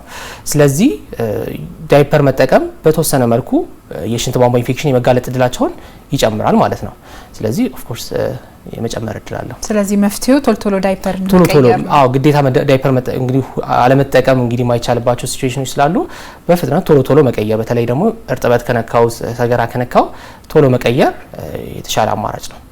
አያይዘን እዚሁ ላይ ምልክቶችን በደንብ ዘርዘር አድርገን በተለይ ህጻናትም ላይ ምልክቱ ያው ቅድም አዋቂዎች ላይ በተወሰነ መልኩ ነካክተህልናልና ህጻናት ላይ አናቅላቸው ማለት አይናገሩም። በተለይ አፍም ያልፈቱ ህጻናትም ጨምራሉ። ማልቀስ ብቻ ነው የሚሆነውና እንዴት እንወቅላቸው? ምልክቶቹ ምንድናቸው? በተለይ ታች ያሉ እድሜም ላይ መመልከት እንጂ እንግዲህ ሜንሽን እንዳረግሽው ህጻናት እንግዲህ እዚህ ጋር ነው የሚያመኝ እንደዚህ ነው የሚያደርገኝ ብለው በስነ ስርዓት ስለማይናገሩ አንዳንድ የሚያሳዩት ምልክት ማልቀስ ብቻ ሊሆን ይችላል። እንግዲህ ኮመን የሆነ ኢንፌክሽን ነው የሽንት ቧንቧ ኢንፌክሽን እና ህጻናቶች ላይ እንግዲህ የተለየ ምልክቶችን በምናይበት ጊዜ የሽንት ቧንቧ ኢንፌክሽን ቀድመን የምንጠረጥራቸው ነገሮች ውስጥ አንዱ ነው። ነገር ግን እስቲ ስፔሲፊካሊ የሚያሳዩት ምልክቶች በተለይ ህጻናት ከአንድ ዓመት በታች የሆኑ ህጻናት ላይ የምናያቸው ምልክቶች ውስጥ በዋነኝነት የሚጠቀሱት አንደኛው ኢሪታቢሊቲ ወይም ከልክ በላይ ማልቀስ፣ መነጫነጭ እነዚህ አይነት ምልክቶች ናቸው። ሌላው ምግብ ፍላጎት መቀነስ ነው። ምግብ በበቂ ሁኔታ የሚመገቡ የነበረ እንግዲህ ከተወሰነ ጊዜ በኋላ አልፈልግም ማለት ይጀምራል፣ ማልቀስ። እነዚህ ምልክቶች ስፔሲፊክ ለሽንት ቧንቧ ኢንፌክሽን ባይሆኑ ያው ትክክል ያልሆነ ነገር እንዳለ የሚነግሩን ምንጮች ናቸው። ጡት አለመጥባትንም ያካትታል። ከዛ በተጨማሪ አንዳንዴ ሽንት ላይ ጠረን ወይም መልክ መቀየርም አንድ የሽንት ቧንቧ ኢንፌክሽን ምልክት ነውና ይህንንም ልናስተውለው እንችላለን። ሌላ ትኩሳት ነው። እንግዲህ አንዳንዴ ከታችኛው የሽንት ቧንቧ ኢንፌክሽን በላይ የተዛመተ ኢንፌክሽን በሚኖርበት ጊዜ ትኩሳት ሊኖራቸው ይችላል ህጻናት። ስለዚህ እነዚህ ትኩሳት፣ ምግብ ፍላጎት መቀነስ፣ አንዳንዴ ማስመለስ፣ ማቅለሽለሽ ስሜት ሊኖራቸው ይችላል። ስለዚህ እነዚህ ምልክቶች በሚኖሩባቸው ጊዜ እንግዲህ ቤተሰቦች ቶሎ ኖቲስ የሚያደርጉት ከተለመደው የተለያዩ ምልክቶች ስለሆኑ ቶሎ ወደ ሕክምና ተቋም ስለሚመጡ እነዚህ ነገሮች እንግዲህ ሕክምና ባለሙያው አይደንቲፋይ ለማድረግም ብዙ የሚያስቸግር አይደለም ማለት ነው። ምክንያቱም ኮመን የሆነ ኢንፌክሽን ነው። እንግዲህ በአግባቡ እንግዲህ ምግብ መመገብ ያቆመ እንደዚህ ሽንት ላይ ለውጦች የምናስተውል ከሆነ ሕክምና ባለሙያው በቀላሉ እነዚህ ነገሮች ምልክቶች አይቶ የሽንት ቧንቧ ኢንፌክሽን እንደሆነ ማወቅ ይችላል ማለት ነው። ስለዚህ ህጻናት ላይ አብዛኛውን ጊዜ ስፔሲፊክ ያልሆነ ምልክቶች ለሽንት ቧንቧ ኢንፌክሽን ስፔሲፊክ ያልሆኑ ምልክቶችን ሊያሳዩ ይችላሉ ማለት ነው። ከዛ ከፍ በሚሉበት ጊዜ ግን አንዳንዴ ሽንት በሚሸኑበት ጊዜ ማማጥ፣ ማልቀስ ስሜት፣ ሽንት በሚሸኑበት ጊዜ ማልቀስ ስሜት፣ እነዚህ ምልክቶችንም በተጨማሪ ሊያሳዩ ይችላሉ። ስለዚህ እነዚህ ምልክቶች ካዩ እንግዲህ ወደ ሕክምና ተቋም እንዲሄዱ ይመከራል ማለት ነው። ከፍ ባሉ ሰዎች ላይ እንግዲህ የሽንት ቧንቧ ኢንፌክሽን ቅድም የታችኛውን የሽንት ቧንቧ ኢንፌክሽን ምልክቶች አይተናል። ነገር ግን አንዳንዴ የታችኛው የሽንት ቧንቧ ኢንፌክሽን ወደ ላይ ወደ ኩላሊት ሊዛመት ይችላል። ይህም ከታችኛው የሽንት ቧንቧ ኢንፌክሽን ለየት ያሉ ምልክቶችን እንድናይ ያደርገናል። በዋነኝነት የሚጠቀሱት የላይኛው የሽንት ቧንቧ ኢንፌክሽን ምልክቶች ትኩሳት፣ የወገብ ህመም እና ማቅለሽለሽና ማስመለስ ናቸው። እነዚህ ምልክቶች እንግዲህ ለምንድነው ያው ኩላሊት ጋር ሲዛመት ወደ ተዛመተበት ኩላሊት ክፍል የወገብ ህመም እዛው ኩላሊት በወገባችን አካባቢ በጀርባ በኩል ስለሚገኝ በዋነኝነት እዛ አካባቢ ጋር ህመም ስሜት ይኖራል ማለት ነው። ከዚህ በተጨማሪ ትኩሳት ይኖራቸዋል። የታችኛው የሽንት ቧንቧ ኢንፌክሽን ላይ ማናየው ምልክት አንዱ ትኩሳት ነው፣ ግን ወደ ላይ በሚዛመትበት ጊዜ ትኩሳት ይኖራል ማለት ነው። ሌላ በተመሳሳይ የሽንት ከለር መቀየርና የሽንት ጠረን መቀየርም ሊኖር ይችላል ማለት ነው። በዋነኝነት የሚታዩት ምልክቶች እነዚህ ናቸው የሽንት ቧንቧ ኢንፌክሽን በሚኖርበት ጊዜ። እንቀጥላለን። በተለይ ከኩላሊት ጋር አያይዘንም እንመለከታለን። ተመልካቾቻችን እየተከታተላችሁ ያላችሁት ፋና ጤና መሰናዷችን ነው። የዛሬው ርዕሰ ጉዳያችን የሽንት ቧንቧ ኢንፌክሽን ላይ ትኩረትን አድርጓል። እናንተም በየቤታችሁ ሆናችሁ በዚህ ጉዳይ ላይ ሀሳብ፣ አስተያየት፣ ጥያቄ ቢኖራችሁ 8222 ለእናንተ የተዘጋጀ መስመር ነው፣ ልትጠቀሙበት ትችላላችሁ። አሁንም እንቀጥላለን። ዶክተር ኩላሊት ጋር እንግዲህ ወደ ላይኛው የሽንት ቧንቧ ኢንፌክሽን ስንመለከት በተለይ ወደ ኩላሊት የመጠቃት እድል አለውና ለኩላሊት ስም የማጋለጥ እድል አለው በተለይ ካልታከመ። እሱን አያይዘን እስቲ ለተመልካቾች ለጥንቃቄ ብናደርስ። አዎ እንግዲህ የታችኛው የላይኛው የሽንት ቧንቧ ኢንፌክሽን እንላለን እንጂ የታችኛው የሽንት ቧንቧ ኢንፌክሽን ተዛምቶ ወደ ላይኛው የሽንት ቧንቧ ኢንፌክሽን ወይም ወደ ኩላሊታችን ድረስ ሊደርስ ይችላል። ስለዚህ በዚህ ምክንያት ነው አንድ በሚያሳዩት ምልክትን በተጨማሪ እንዳይዛመትም ስለማንፈልግ ነው በስነ ስርዓት መታከም ያለበት ማለት ነው። በጊዜ መታከም ያለበት ማለት ነው። ስለዚህ ኩላሊት ላይ በሚደርስበት ጊዜ ይሄ ኢንፌክሽን እንግዲህ ከባድ የሚባል ኢንፌክሽን ነው። ኩላሊት ላይ የደረሰ ኢንፌክሽን ማለት በአግባቡ መታከም ያለበት፣ በአፋጣኝ መታከም ያለበት፣ ኢቭን አልጋ ይዘውም እንዲታከሙ ሪኮመንድ የሚደረግባቸው ኬዞች ያሉበት ነው እና ምክንያቱም ምንድነው ኩላሊት እንግዲህ በከፍተኛ የሆነ የደም ዝውውር ያለበት የሰውነታችን ክፍል ነው። በተደጋጋሚ ደግሞ ኩላሊታችን ላይ የሚደርስ ኢንፌክሽን በጊዜ ሂደት ጠባሳ እየተወ ለኩላሊት መድከም ድረስ የሚያደርሱ ጉዳት ሊያመጣ ይችላል። ደረጃውን በዛ ውስጥ ማየት እንችላለን። ደረጃው ማለት የኢንፌክሽን የሽንት ቧንቧ ኢንፌክሽን ደረጃው ማለት ነው። በተለይ ካልታከመ አሁን እያነሳን ባለንበት ልክ ማለት ነው። አዎ ስለዚህ ምንድነው መጀመሪያ እንግዲህ ኩላሊታችን ላይ የሚደርስ ኢንፌክሽን እንዳልኩሽ ከበድ ያለ ኢንፌክሽን ነውና ይሄ በአግባቡ ካልታከመ እዛው አንደኛ በደም ተሰራጭቶ ለህይወት የሚያሰጋ ኢንፌክሽን ሊያስከስት ይችላል። የመጀመሪያው እንግዲህ የምንፈራው ኮምፕሊኬሽን ይሄ ነው። ኩላሊት ጋር የደረሰ ኢንፌክሽን ኦልሞስት በቃ ወደ ደም እየገባ ነው ማለት ነው። ከዛ በተጨማሪ ደግሞ እዛ አካባቢ ጋር መግል መያዝ፣ ኩላሊትና ኩላሊት ዙሪያ ላይ መግል መፍጠርም ሊከሰት ይችላል። ይህም እንግዲህ አንድ የምንፈራው ኮምፕሊኬሽን ነው። ከዛ በተጨማሪ ደግሞ በተደጋጋሚ የሚከሰት ከሆነ ይህ ኢንፌክሽን እየታከመም እንኳን ቢሆን የሚደጋገም ከሆነ በጊዜ ሂደት ጠባሳ እየተወ የኩላሊታችን ማጣራት አቅም እየቀነሰው ሊመጣ ይችላል ማለት ነው። ይህም በጊዜ ሂደት ለኩላሊት መድከምም ሊያደርስ ይችላል ማለት ነው። ስለዚህ ይህ በአግባቡ መታከም ያለበትና በዚህም ምክንያት እንግዲህ ጥንቃቄ የሚያስፈልገው ኢንፌክሽን አይነት ነው ማለት ነው። እሺ እንቀጥላለን ዶክተር። ተመልካቾቻችን የተከታተላችሁ ያላችሁት ፋና ጤና መሰናዷችን ነው። የዛሬው ርዕሰ ጉዳያችን የሽንት ቧንቧ ኢንፌክሽን ላይ ትኩረት አድርገን የተነጋገርን መረጃዎችን ወደ እናንተ እያሻገርን እንገኛለን። እናንተም በየቤታችሁ ሆናችሁ ሀሳብ፣ አስተያየት፣ ጥያቄ ቢኖራችሁ 8222 የእናንተ ነው። እንግዲህ አሁንም ጥያቄዎች እየመጡ ነው የሚገኙት። የ091324 እያለ የሚቀጥል ስልክ ሽንቴ ያመልጠኛል፣ ይሄ ሽንት ቧንቧ ኢንፌክሽን ሊሆን ይችላል ወይ? ተመልካቻችን ጥያቄ ነው። አዎ የሽንት ማምለጥ እንግዲህ የሽንት ቧንቧ ኢንፌክሽን ምልክት ሊሆን ይችላል።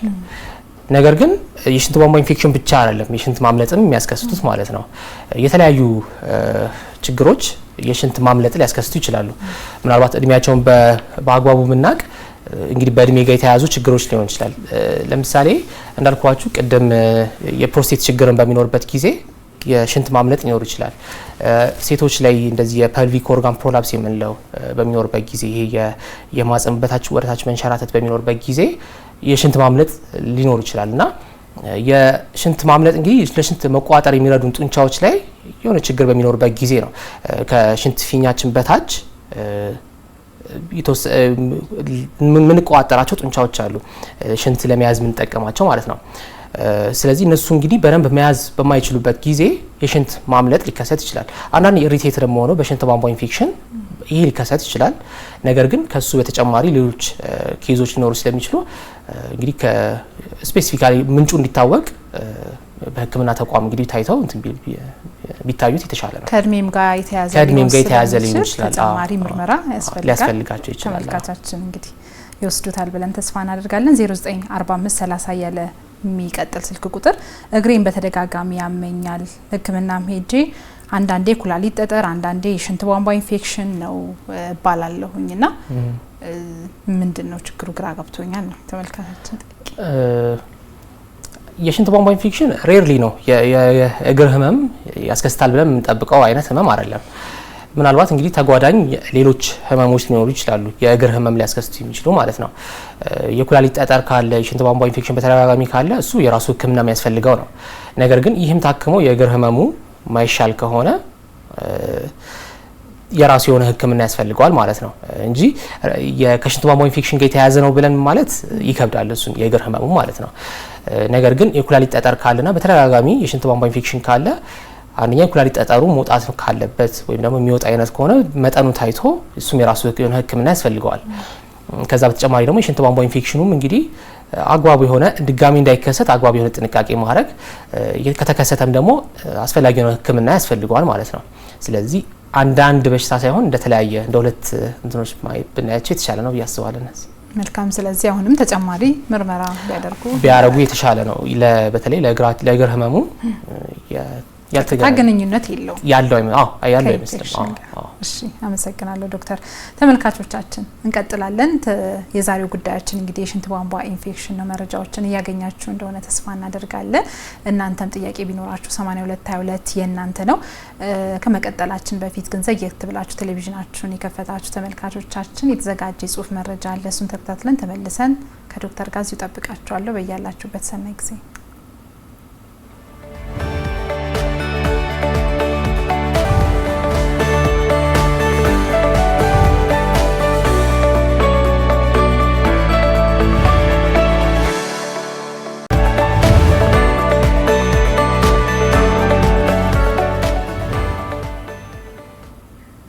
የጽሁፍ መረጃ ተከታትለን ተመለስን። የዛሬው ርዕሰ ጉዳያችን የሽንት ቧንቧ ኢንፌክሽን ላይ ትኩረቱን ያደርጋል።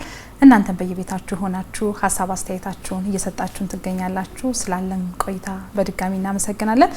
ዶክተር አሁንም ጥያቄዎች አሉ። 093425 እያለ የሚቀጥል ስልክ ቁጥር ጥሩ ያልሆነ ሽታ ጠረን አለ ፈሳሽ ከማህፀኔ ውስጥና ኢንፌክሽን ሊሆን ይችላል ወይ እና ደግሞ በቤት ውስጥ ኢንፌክሽን መታከም ይችላል ወይ? እሺ፣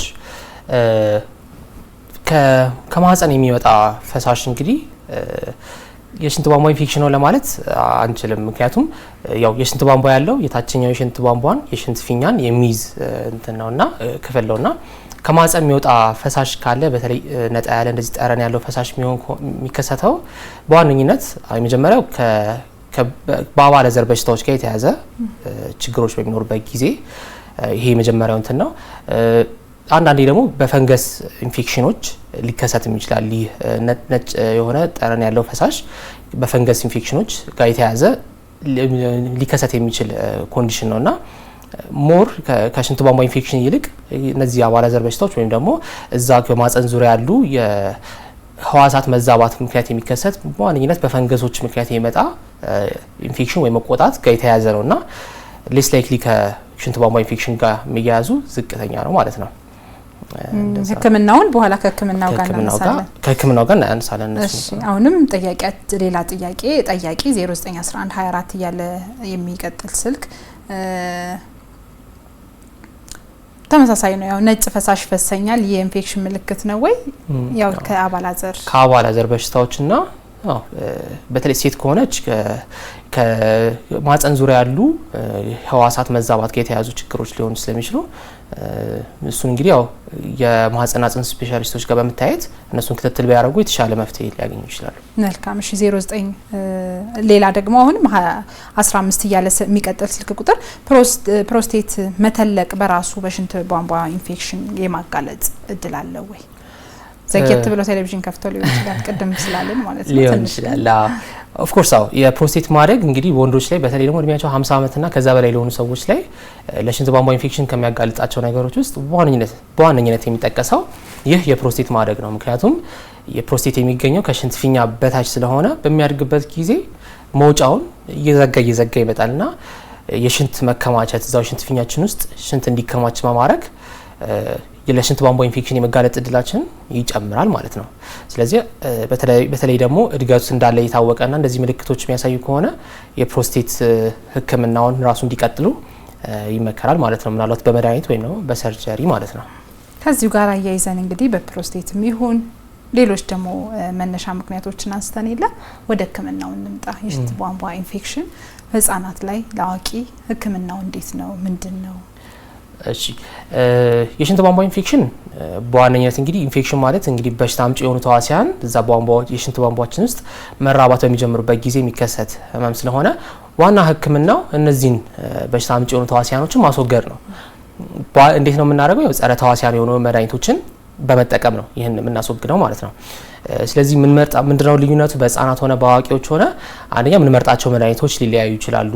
ከዛ በተጨማሪ ደግሞ የሽንት ቧንቧ ኢንፌክሽኑ ላይ መሰረት በማድረግም አንድ የታችኛው ነው የላይኛው ነው የሚለውም ዱሬሽኑ ሊለያይ ይችላል። ምንድነው የምንመርጣቸው መድኃኒቶች በተመላላሽ ነው ወይስ አልጋ ይዘው መታከም አለባቸው የሚለውም እነዚህ ፋክተሮች ይለያያሉ እንጂ ዋና ህክምናው ጸረ ተዋሲያን መድኃኒቶችን መጠቀም ነው ማለት ነው። ነገር ግን አንዳንዴ ምንድነው ታክሞም በተደጋጋሚ የሚከሰት ከሆነ ይህ የሽንት ቧንቧ ኢንፌክሽን በአግባቡ እንትን ማይል ከሆነ ማይጠፋ ከሆነ አንዴ ታከሙትም ሙሉ በሙሉ ማይጠፋ ከሆነ ተጨማሪ ምርመራዎችን አድርገን ለምን ይሄ ተከሰተ የሚለውን እንድናቅ ማወቅ ያስፈልጋል ማለት ነው። አንደኛው በተደጋጋሚ የሚከሰት ከሆነ የሽንት ቧንቧ ኢንፌክሽን ይህን ኢንፌክሽን ያመጣው ተዋሲያን ስፔሲፊካሊ ምንድነው የሚለውን ለማወቅ የሚያግዙን ምርመራዎች አሉ። ይህም ለምሳሌ አንደኛው ዩሪን ካልቸር የምንለው ነው። ዩሪን ካልቸር ምንድነው የሚያደርገው? ከሽንት ናሙና ይወሰዳል። ቢቻል የጠዋት የመጀመሪያ ሽንት ቢሆን ይመከራል። ከሱ ይወሰድና ያደገው እዛ ውስጥ ያለው በሽታ አምጪ ተዋሲያን ምንድነው የሚለውን እናያለን። ከዛ በመቀጠል ደግሞ የትኛው መድኃኒት ብንሰጠው ሪስፖንድ ያደርጋል ወይም ደግሞ የትኛው መድኃኒት ሊያጠፋልን ይችላል የሚለውን እዛው ላቦራቶሪ ቼክ ይደረግና ከዛ በኋላ ለታማሚው ያ መድኃኒት ይታዘዛል ማለት ነው። ከዛ በተጨማሪ ደግሞ ስቲል ተደጋጋሚ የሆነ ኢንፌክሽን የሚያስቸግራቸው ከሆነ መዋቅራዊ ችግሮች አሉ ወይ የሚለውን እንድናቅ የሚያግዙ ምርመራዎችን እናደርጋለን። የመጀመሪያው አልትራሳውንድ ነው። እስቲ አልትራሳውንድ የሽንት ፊኛ ላይ፣ ኩላሊት ላይ እና የሽንት ቱቦ ላይ ያሉ ለውጦችን ለማየት ይረዳናል። በተለይም ደግሞ ለምሳሌ ፕሮስቴት እንዳለ ለማወቅ አልትራሳውንድ በደንብ የሚረዳ ምርመራ ነው። ከዛ በተጨማሪ የሽንት ቧንቧዎች ላይ መታጠፎች አሉ ወይ፣ እብጠቶች፣ ውሃ መቋጠር አለ ወይ የሚለው እነዚህ ሁሉ ይነግረናል አልትራሳውንድ። በእነዚህ የማይታዩ ምርመራዎች ካሉ ደግሞ እንደ ሲቲ ስካን፣ ሲዩጂ ምንለው አለ ልክ የሽንት ፍሰቱን እንድናይ የሚያደርጉ ምርመራዎች አሉ። እነዚህ ምንድነው ምናልባት ስናክመው በበቂ ሁኔታ ሪስፖንድ ማያደርግ ከሆነ ተጓዳኝ ልክ ይህን ነገሮች የሽንት ቧንቧ ኢንፌክሽኑ እንዳይጠፋ የሚያደርጉ ነገሮች አሉ ወይ፣ ጠጠር አለ ወይ፣ እነዚህ ነገሮች አሉ የሚለውን የሚነግሩ ምርመራዎች ያስፈልጋሉ ማለት ነው። ከዛ በዚሁ መሰረት ህክምናው ይቀጥላል ማለት ነው። ሌላ በተለይ እስቲ ከህክምናው ስንመለከት ይሄ ከቤት ውስጥ ውሃ በብዛት በመጠጣት በራሱ እኮ ይተወኛል ብሎ ቀለል አድርጎት ማለትም አለና ቅድም ከጠያቂያችን መሀከልም አንድ ጥያቄ ነበር። በቤት ውስጥ የሽንት ቧንቧ ኢንፌክሽን ይታከማል ወይ? በዋነኝነት መከላከያ መንገዶችን በቤቱ እንዲያደርጉ ይመከራል። የሽንት ቧንቧ ኢንፌክሽን ካለ የህክምና ተቋም ጋር በመሄድ የጸረ ተዋሲያን መድኃኒት ሊያስፈልጋቸው ስለሚችል በህክምና ተቋም ቢታከሙት የተሻለ ነው። ከተከሰተ በኋላ ቢሄዱ ይመከራል። አዎ ነገር ግን መከላከያ መንገዶችን በቤቱ ሆነው ማድረግ የሚችላቸው የተለያዩ መከላከያ መንገዶች አሉ። አንድ የጠቀስሽው ነው ውሃ በበቂ ሁኔታ መጠጣት፣ ሽንት እንግዲህ አለመያዝ፣ እንግዲህ ቶሎ እንደመጣ መሽናት፣ የንጽህና አጠባበቃችን ላይ ባስታብ ውስጥ ወይም ደግሞ የገንዳ ውስጥ ለረጅም ጊዜ አለማሳለፍ እነዚህ ባህሪያችን ላይ በባህሪያችን ቅድም የጠቀስናቸው ነገሮች ላይ እንግዲህ የሚያጋልጡ ነገሮች መቆጣጠር ማለት ነው። ግብረ ስጋ ግንኙነት ጊዜ ወዲያውኑ ከግብረ ስጋ ግንኙነት በኋላ ሽንት መሽናት እንግዲህ ግብረ ስጋ ግንኙነት ከተደረገ በኋላ ሽንት መያዝ እዛ ያሉ የገቡ ባክቴሪያዎች እዛው እንዲቆዩ ሊያደርጋቸው ይችላልና ሽንት በምንሸናበት ጊዜ ያ ሽንት እንግዲህ እንዲወገዱ ያደርጋቸዋል በተወሰነ መልኩ ማለት ነው። ስለዚህ ሽንት መያዝ ከግብረ ስጋ ግንኙነት በኋላ አይመከርም ማለት ነው። ከዛ በተጨማሪ አንዳንድ አመጋገባችን ላይ እንግዲህ ብናስተካክላቸው ለሽንት ቧንቧ ኢንፌክሽን የመጋለጥ እድላችንን ይቀንሳሉ ተብለው ጥናት የተደረገባቸው የተወሰኑ ምግቦች አሉ። የመጀመሪያው እንግዲህ ቪታሚን ሲ ነው። ቪታሚን ሲ የበሽታ መከላከል አቅማችን በመጨመር እንግዲህ ኖርማሊ እንግዲህ በትንሽ ባክቴሪያዎች የመያዝ እድላችንን እንዲቀንስ ያደርግልናል ማለት ነው። ስለዚህ ቪታሚን ሲ ሰፕሊመንት ሊሆን ይችላል። በቤት በምናገኛቸው ፍራፍሬዎች ላይ በተለይ አሲዳማ የሆኑ ብርቱካን፣ ሎሚ እና የመሳሰሉ ፍሩቶች ላይ የምናገኘው ቪታሚን ሲ ለሽንት ቧንቧ ኢንፌክሽን ለመከላከል ያግዘናል።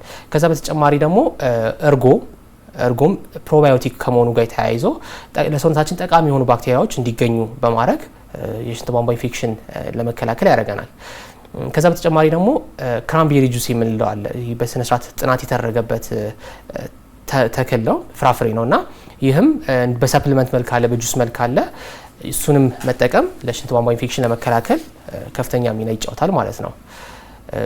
አንዳንዴ በተደጋጋሚ ለሽንት ቧንቧ ኢንፌክሽን የሚከሰትባቸው ሰዎች የሚመከሩ መድኃኒቶች አሉ። መድኃኒቶች ማለት ያው በሕክምና ባለሙያ የሚታዘዙት ሁሉ እነሱም ግን ለምሳሌ አሁን አንዳንዴ በተደጋጋሚ የሚከሰትባቸው ከሆነ የሽንት ቧንቧ ኢንፌክሽን ይህ የሽንት ቧንቧ ኢንፌክሽን ምልክት ስሜቱ ሲመጣ ሕክምና ተቋም ሳይመጡ እንዲውጡ የሚመከሯቸው በእንደዚህ አይነት ጊዜ አለ። ምንድነው ለምሳሌ በአመት 5፣ 6፣ 7 የሚያጋጥማቸው ከሆነ የሽንት ቧንቧ ኢንፌክሽን ሕክምና ተቋም ሳይመጡ ልክ ስሜቱ ሲጀምር እንዲወስዱ መድኃኒቱን እንዲወስዱ የሚመከሩበት ጊዜ አለ። በተደጋጋሚ ተደጋግሞ መምጣቱ ግን ጉዳት የለውም ዶክተር? የሽንት ቧንቧ ኢንፌክሽኑ መከሰት በራሱ ምንድነው መጨረሻው? እንግዲህ ያው ለሕክምና አንዳንዴ ልክ በሽታ የለመደ ሲሆን በሚሆንበት ጊዜ በተደጋጋሚ በሚከሰትበት ጊዜ እንግዲህ የስነ ልቦና ጫና የሚያመጣው አለ። አንድ የመጀመሪያው በተለይ የታችኛው የሽንት ቧንቧ ኢንፌክሽን ከሆነ የስነ ልቦና ኑሮአችን በስነ ስርዓት እንዳንገፋ ሊያደርገን ይችላል። በተደጋጋሚ ሽንት ቤት መሄድ። የታችኛው የሽንት ቧንቧ ኢንፌክሽን አብዛኛውን ጊዜ እንግዲህ ወደ ላይኛው ካልተዛመተ አብዛኛውን ጊዜ ለከፋ ጉዳት የሚያደርሰው በዋነኝነት ምልክቶቹ ላይ ነው። ምልክቶቹ ናቸው እንጂ የከፋ ጉዳት የሚያመጣው ሞር የላይኛው የሽንት ቧንቧ ኢንፌክሽን ነው። እሱ ደጋግሞ ሲከሰት ነው የኩላሊት ኬዝ ቅድም ወዳልነው ከፍ ያለ ጉዳት የሚያደርሰው ማለት ነው። ስለዚህ ሞር የላይኛው የሽንት ቧንቧ ኢንፌክሽን ነው በተደጋጋሚ በሚከሰትበት ጊዜ ከባድ የሆነ ጉዳት የሚያደርሰው ማለት ነው። ስለዚህ የታችኛው የሽንት ቧንቧ ኢንፌክሽን እንግዲህ አንድ መታከም ያለበት ወደ ላይኛው እንዳይዛመትም ስለምንፈራ ነው።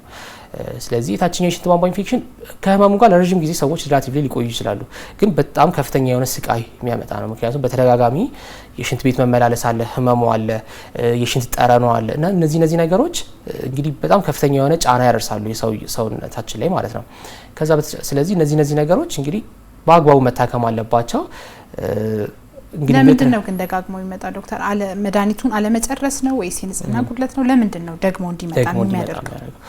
የተለያዩ ፋክተሮች አሉ። አንዱ እንግዲህ መድኃኒቱን ከዚህ በፊት ሲታዘዝላቸው በበቂ ሁኔታ ካልጨረሱት ይህ በሽታውን የተላመደ ኢንፌክሽን በሽታውን የተላመደ ተዋሲያን ሊሆን ይችላል ይህን ኢንፌክሽን ያመጣው። አንዳንዴ እንዳልኩሽ የሚያጋልጡ ነገሮች ሊኖሩ ይችላሉ። እነዚህ የመዋቅራዊ ችግሮች ሊኖሩ ይችላሉ በተደጋጋሚ እንዲከሰት የሚያደርጉ። ከዛ በተጨማሪ ደግሞ የበሽታ መከላከል አቅሙ የደከመ ሊሆን ይችላል ያንድ ሰው። አንዳንዴ ግን እነዚህ ነገሮች ሁሉ ለምሳሌ ቼክ አድርገን የስኳር ህመም እንደሌለበት ቼክ አድርገን መዋቅራዊ ችግር እንደሌለባቸው ቼክ አድርገን አንዳንዴ በተደጋጋሚ የሚከሰትባቸው አለ የሽንት ቧንቧ ኢንፌክሽን። ምንድነው ኖርማሊ እንደዚህ እዛ የሽንት ቧንቧ ዙሪያ ላይ በተፈጥሮ እንግዲህ እንድንከላከል የሚያግዙን እንትኖች አሉ። እንደዚህ ኤፒቴሊየም የምንላቸው ኖርማሊ ሽፋኑ ላይ እንግዲህ በቀላሉ በባክቴሪያ ኮሎናይዝ እንዳይደረጉ ወይም ደግሞ ባክቴሪያዎች እንዳይዟቸው ተደርገው ነው የተፈጠረው። ነገር ግን ከሰው የሚለያይ አንዳንዴ በተፈጥሮ ተጋላጭ የሆኑ ሰዎች አሉ ለሽንት ቧንቧ ኢንፌክሽን ማለት ነው። የመከላከል አቅማቸው ሌሎች ነገሮች ላይ ሰላም ሆኖ ግን የሽንት ቧንቧ ኢንፌክሽን በተደጋጋሚ የሚያጋጥማቸው ሰዎች አሉ። እንግዲህ አሁን ስቲል በጥናት ላይ ያለ እንትን ነው ኬዝ ነው እና ግን በተፈጥሮ እንደዚህ የታወቀ አለ። በተፈጥሮ ተጋላጭ የሆኑ ለሽንት ቧንቧ ኢንፌክሽን ማለት ነው።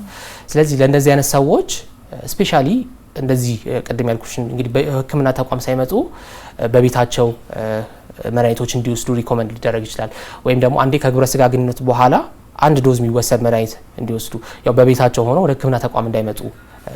አንዳንዴ ደግሞ ኢቭን ለወራት ኢቭን እስከ ዓመታት ድረስ በተከታታይ መድኃኒቶች እንዲወስዱም ሊደረጉ ይችላሉ ማለት ነው። ምክንያቱም እንደዚህ አይደንቲፋይብል ወይም ደግሞ ማከም ማንችላቸው ኬዞች ስለሚሆኑ ማለት ነው ከመደጋገሙ የተነሳ።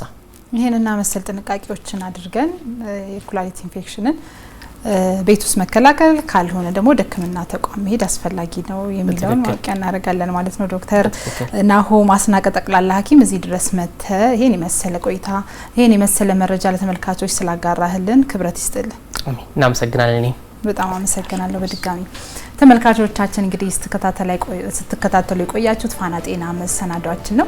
የዛሬው ርዕሰ ጉዳያችን የነበረው የሽንት ቧንቧ ኢንፌክሽን ላይ ትኩረት አድርገን የተለያዩ ሀሳቦችን መረጃዎች ወደ እናንተ ስናሻግር ቆይታ አደረግን። እንግዲህ እናንተም በየቤታችሁ ሆናችሁ ስትከታተሉን እንደነበረ እንደምትጠቀሙበትም ጭምር ተስፋ እናደርጋለን። ሳምንት በሌላ የጤና ርዕሰ ጉዳይ እስክንገናኝ ድረስ ትዝታ ደሳለኝ ከመላው የቀጥታ የስርጭት ስቱዲዮ ባለሙያዎች ጋር ከእናንተ ጋር ቆይታ ሳደርግ ቆየው። እስከ ሳምንት መልካም ሳምንት። በያላችሁበት በጤና ቆዩን። በያላችሁበት ሰናይ ጊዜ